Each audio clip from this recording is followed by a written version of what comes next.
Good evening and welcome to the Monday, February 13th, 2023 business meeting of the Olympia City Council. We had a schedule change due to tomorrow being Valentine's Day. So we have a quorum with council member partially excused because she has a lot meeting. We don't have any announcements, so right now I just need approval of the agenda. So moved. Second. All in favor, say aye. Aye. Opposed? We have an agenda. Tonight, under special recognition, we are going to be reading a proclamation recognizing Immigrant Advocacy Day. And just for people's information, Immigrant Advocacy Day is hosted by the Washington Immigrant Solidarity Network, which is a multilingual, multicultural coalition and network of over 400 immigrant leaders, allies, and immigrant serving organizations. And to read that proclamation, we have Councilmember Huen. Whereas the city of Olympia has prospered throughout its history from the extensive socioeconomic, political, and cultural contributions made by immigrants from every part of the globe, and whereas the city of Olympia welcomes all who enter this country to escape social, religious, political, or economic oppression, or those in pursuit of its founding promise of a brighter future, and whereas the city of Olympia is dedicated to the values of inclusivity, diversity, and hope, and whereas the city of Olympia has committed to securing the freedom, rights, and dignity of all people who reside here, and whereas, as a declared sanctuary city, the city of Olympia continues to demonstrate its abiding commitment to protecting all immigrants residing here, and whereas the city of Olympia welcomes the advocates for immigrants and refugees from throughout Washington who will attend the legislative session to advocate for legislative measures that will protect immigrants and refugees during and after the pandemic, and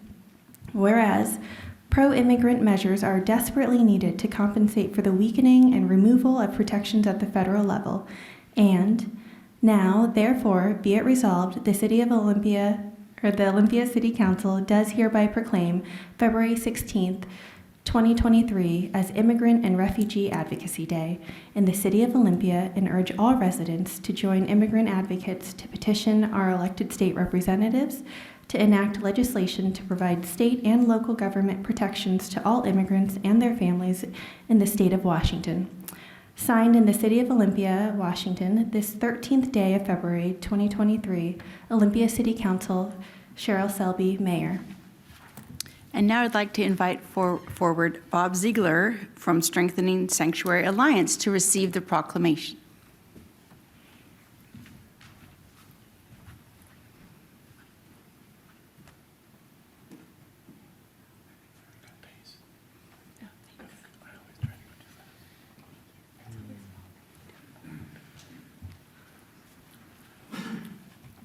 Good evening, Mayor Selby and Olympia City Council. I'm Bob Ziegler with Strengthening Sanctuary Alliance, and I live at 1102A Creekwood Court in Olympia. Thank you for this tradition of welcoming immigrants and refugees to Olympia for their Advocacy Day. In doing this, you continue the city values of equity, compassion, and sanctuary. Immigrant and Refugee Advocacy Day is sponsored, as you mentioned, by Washington Immigrant Solidarity Network. And to accept the proclamation, we hope via Zoom is Sasser Wasserstrom, their policy director. If it doesn't work, there's Councilwoman Yen, who I believe will be at the rally. Others can present it to her on Thursday. Sasha brings immigrant voices to speak truth to power for health care and unemployment wage replacements urgently needed by immigrants this session and into the future. Thank you. Is Sasha? Sasha is not signed in yet. She's not checked in? Okay. Well, maybe we'll keep this short and let you get on to business.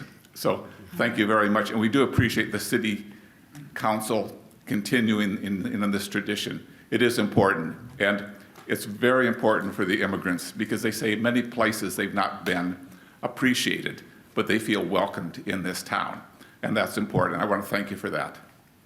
Thank you. And thank you for your advocacy. Any comments from the dais? Anybody want to add anything else? Mayor Pro Tem Gilman. I just want to say thank you for our bringing this proclamation once again and participating with the Immigrant Advocacy Day at the legislature. It just really seems to me that if a person and a family are living here and working here, that it just makes sense that they're extended the same civil rights, that they're extended the same sort of social safety net protections as any other person living here. And I think that's a really reasonable thing to be advocating for. So thank you. Thank you. Have a good evening. At this time, we would normally have public comments, but we did not have anybody sign up for either remote comments or in-person comments. So we're going to move right to adopting our consent calendar. I need a motion. So moved. Second. Any questions, comments, or polls on our consent calendar this evening? Seeing none, all in favor say aye. Aye. Opposed? Motion passes. We have adopted our consent calendar. We're going straight into item 5A, which is a public hearing this evening. And we will be having a short presentation by Anastasia Everett remotely, chiming in here in a moment. And she will talk about the recommendation that came forward for a substantial amendment to the current program year of 2022 for the Community Development Block Grant. Hi, Anastasia. Hello, good evening, Mayor Selby and council members. My name is Anastasia Everett, and I am the city's Community Development Block Grant Program Specialist. Thank you for the opportunity to present staff's proposed substantial amendment to the city's CDBG Program Year 2022 Annual Action Plan. Program year 2022 runs from September 1st, 2022 until August 31st, 2023. Can everyone see my presentation? No, we just see you.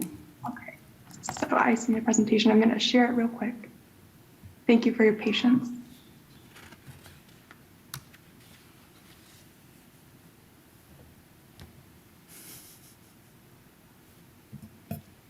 It's my least favorite picture. Okay, and you should be seeing it now. We keep using it again. Yes, we see Yeah, it. just acknowledge. Thank you. Yes. The City of Olympia receives an annual formula allocation of CDBG funding from the U.S. Department of Housing and Urban Development as an entitlement community. Every year, staff prepares an annual action plan, which is the blueprint to how the city will use its CDBG funding. Public process and participation are required by HUD and our citizen participation plan anytime a substantial amendment is proposed to the CDBG program.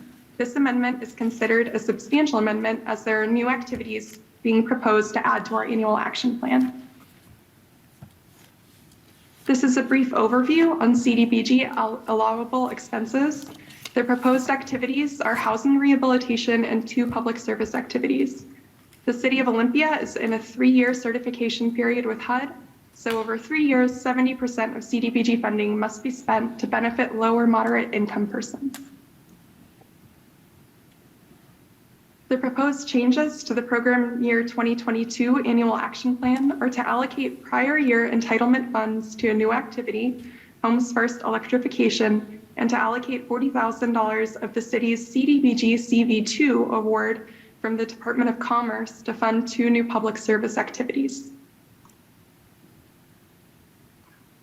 Prior year funds are proposed to support the new activity, Homes First Electrification. This is an eligible activity under energy efficiency improvements to housing rehabilitation. Homes First is leveraging the city's CDBG award and has applied for additional grants to electrify more of their rental housing units. Utilities are paid for at some properties by the tenants and at some by Homes First. The proposed funding is $150,000. Completion of this project will greatly help the city reach its timeliness requirements by HUD. The timeliness test for program year 2022 is July 3rd, 2023. The city has a CDBG CV2 award totaling $141,000 from the Department of Commerce. The city has already expended 96% of its CV1 and 3 awards received directly from HUD. The funding was secured from Commerce to support the city's homeless response coordinator. Additional funding was later requested to support the Familiar Faces program expansion. The remaining $40,000 is now proposed to fund 2 new public service activities. The first proposed activity with CDBG CV2 funding is to the subrecipient Olympia Mutual Aid Partnership, or OLYMAP. OLYMAP is a local nonprofit that supports unhoused and marginalized community members in Olympia. CV2 funds will be used to provide case management, purchase supplies, and provide individual services and site support targeted to individuals living at New Hope Tiny Home Village and the Nickerson encampment. The proposed activity is not subject to the city's 15% public service cap. The second proposed activity with CDBG CV2 funding is the subrecipient Sidewalk. Sidewalk is a local nonprofit that supports unhoused community members in Olympia. Funds would be used to support underserved homeless adults in Olympia by providing homeless advocacy, diversion assistance, ride home, and peer support. The substantial amendment process requires a 30-day public comment period, which opened January 27th and is closing February 27th. This evening is the public hearing, and consideration for council approval is set at the March 7th regular business meeting. I am now available for any questions, and thank you again for the opportunity to share the proposed substantial amendment. Thank you, Anastasia. Just to confirm, the initial CV refer to COVID response funds? Yes, the CDBG CV response funds are from both HUD and Commerce, and those are to prepare for, prevent, or respond to coronavirus. There's no public service cap on these funds, and that's great. That's great explanation. Thank you. Any questions here? I kind of had one. I'll go with Councilmember Cooper. Councilmember Quinn next. Thank you, Mayor Selby. Anastasia, just one question. I think you just said that the public hearing started on the 27th, and as far as I can tell, it hasn't been touched by a council committee or the full council. And I'm just curious, what triggered the start of that public hearing to the public? Yes, the public comment period opened on January 27th, and I have not been aware of any process for including any council committees in the substantial amendment process, but I am going to be meeting with the city manager as well as the department director for housing and homeless response to discuss how substantial amendments and the annual action plan flow through council committees and council. And we will provide clarification before the next council meeting on March 7th before you're asked to take any action. That is perfect. Well, that's louder than it was a second ago. Thank you. That's good. I think in amendments, sometimes or not, they've been to council or a committee, but more often than not, I think that's been the bigger planning and reporting process that's been through checkpoints like that. So I appreciate an update when you get it. Thank you. Great. Councilmember Cooper asked the question that I had actually at agenda setting today is what was the process for choosing these allocations? And I think in the past, it used to come through the CLIPS, or formerly General Government Committee, any kind of changes to CDBG, and that didn't happen this time. So I would love a clarification on, how we're approving something that we really haven't had a touch with. And so I guess this is our touch. And we will definitely be working with other city staff to get you a more streamlined process. Thank you. Mayor Pro Tem Gilman. Anastasia, as I understand it, so this is about 190,000 that we're allocating right now. In your staff report, you said that by July 3rd, we have to allocate about $500,000. So I'm thinking, I'm both curious how that's going to work, but it also sounds like that might be an opportunity for a slightly different path for the balance of these funds that need to be allocated. So Thank you, Councilmember Gilman, and I'm hoping I didn't have a mistake in my staff report. The city is needing to expend approximately $550,000 by July 3rd to meet our timeliness test. The city has the majority of our CDBG funds already allocated to projects. And then this allocation of the Homes First project is just getting us a little closer, and there will only be $10,000 of CDBG funding unallocated after this process is completed from prior program years. Oh, thank you. So just to make sure I understand, this amendment or this modification will spend additional money you have to spend, but the program plan for this year that's already in place should generally put us on pace with our spending requirement? Is that? Yes. Thank as long you. as all our projects go according to plan this spring, which they're looking like they will. Thank you for your work. All right, I think I'm going to go ahead now. We have our questions answered, and I will open the public hearing for a proposal to amend the program year 2022 Community Development Block Grant Annual Action Plan to reallocate existing CDBG funding to 3 new activities. And there was a sign-up sheet online as well as in the chambers here this evening, and no one signed up. So at this point, I will ask anybody in the audience if they want to say anything about this allocation of unspent dollars.